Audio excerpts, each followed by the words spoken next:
I'm Mariette Immaculate. I'm 26 and I'm a content director and a designer by trade.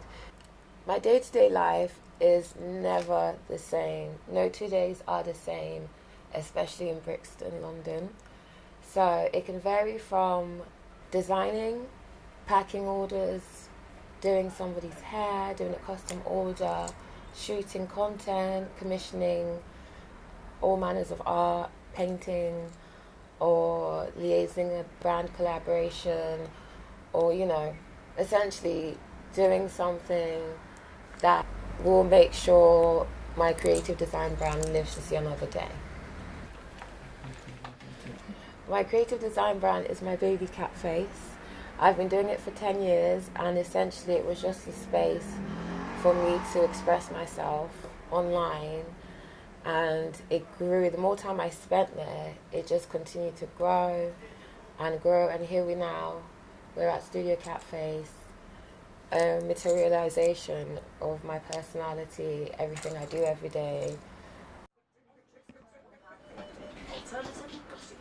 I knew married a couple of years ago, because from laptop to iPhone to a whole shop, I never knew that she can become big like this.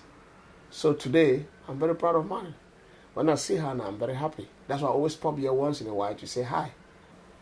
It's a space for everybody. It doesn't matter if you're black, white, green, yellow, or your hair is long or you have no hair, or it's blonde, it's red, it's afro, it's kinky, it's straight.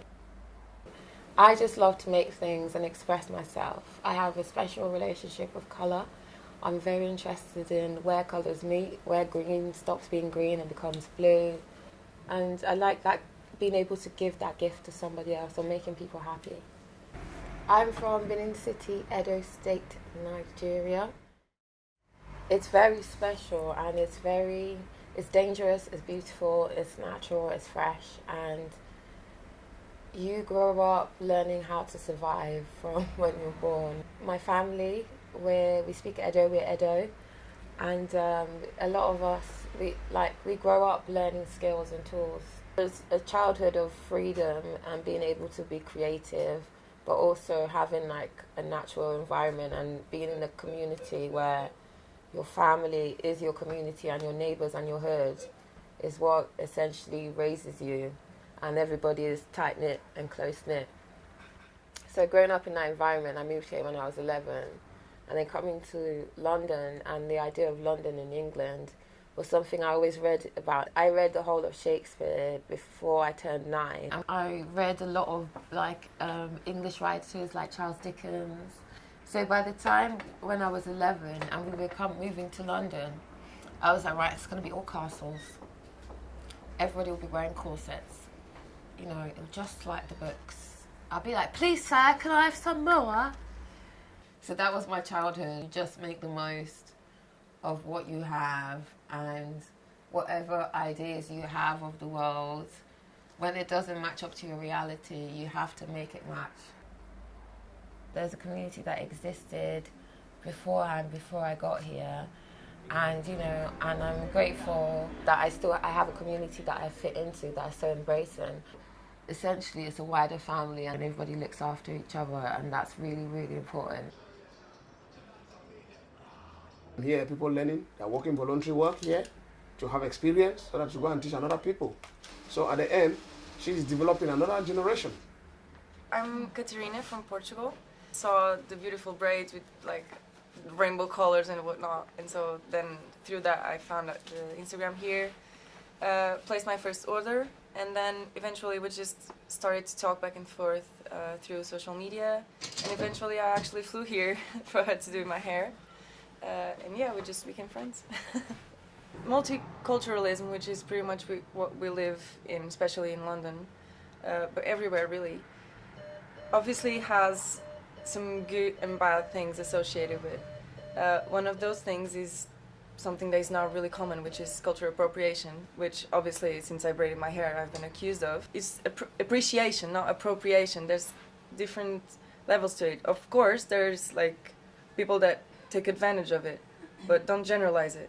And even, for example, the waistbands, this is also from Nigeria. This was a gift from her. And it's so beautiful, and the meaning is amazing there.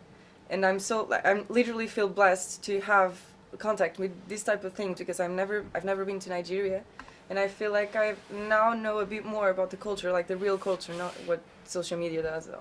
There are people who it resonates with from different parts of the world, and it's able to allow me to connect with them, whereas I wouldn't have been able to connect with them or share my passion with, say, people I meet every day or whatever. Let's focus on the positive and people who identify with wanting to express themselves, who are identify with being an individual and living their lives and doing things to make them feel good about themselves, you know, and helping people and sharing creativity and ideas, which is what we all, like anybody that is part of the Catface community or wears Catface hair or likes Catface hair, where it's our generation, you know, we like to express ourselves. Mm-hmm. I don't have to pretend to sell something I don't like or something I have no interest, so I'm not related to. I don't feel like I'm selling anything here. I'm just living my life, making things, doing things, keeping busy. And people come from different parts of the world and they like it. And for me, it's like, oh my God, you like this thing that I made? And it makes me cry a lot because I really appreciate it.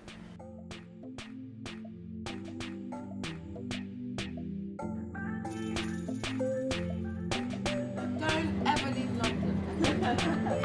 Okay.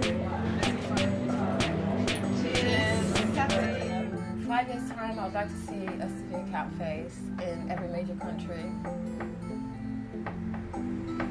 Let's just leave it there. And leave the rest to imagination